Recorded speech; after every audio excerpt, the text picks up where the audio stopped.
6 মাস কথা না বলার পর হঠাৎ একদিন সুহাসিনীর ফোন। কাল বিকেলে দেখা করতে পারবি? শুনে আনন্দিত হয়ে অজিত বলল, হ্যাঁ, কিন্তু হঠাৎ এতদিন পর? সুহাসিনী বলল, দেখা কর, তারপরেই সব বলছি। অজিত সারা রাত না ঘুমিয়ে ভাবে যে এইবার হয়তো তাদের সম্পর্কটা টিকে যাবে। ও হয়তো ডেকেছে ক্ষমা চাইবে বলে। অজিত আনন্দিত হয়ে সময় মতো ক্যাফেতে হাজির। কিছুক্ষণ পর সুহাসিনী এলো।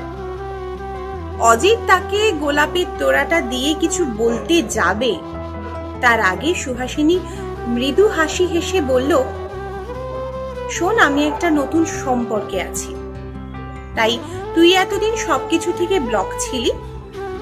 আজ হঠাৎ তোকে মনে পড়লো, তাই এই সমস্ত কিছু কথা বলার প্রয়োজন বোধ করলাম। আর হ্যাঁ, তোর এই পজিটিভনেসটা কিন্তু আমার একেবারেই পছন্দ না। এরপর সহানুভূতি জড়ানো গলায় অনেক কিছুই বলল সুহাসিনী, কিন্তু অজিতের কানে সে সমস্ত কিছুই ঢুকলো না। এই সমস্ত কথাগুলো বলা খুবই সহজ, শুনে নেওয়াটাও হয়তো সম্ভব, কিন্তু হজম করাটা কি আদৌ সম্ভব? এই সমাজে অজিতের মতন অনেকই পুরুষ বা নারী যারা একক প্রেমে আসক্ত, তাদের হাসি মুখটা এক নিমেষে অবসাদে পরিণত হয় তার একমাত্র ভালোবাসার মানুষের কাছ থেকে এরকম ধরনের কথাগুলো শুনে।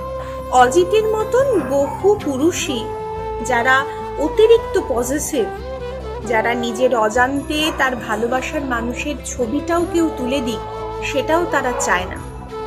তারা চায় না নিজের ভালোবাসাটাকে ভাগ করে নিতে।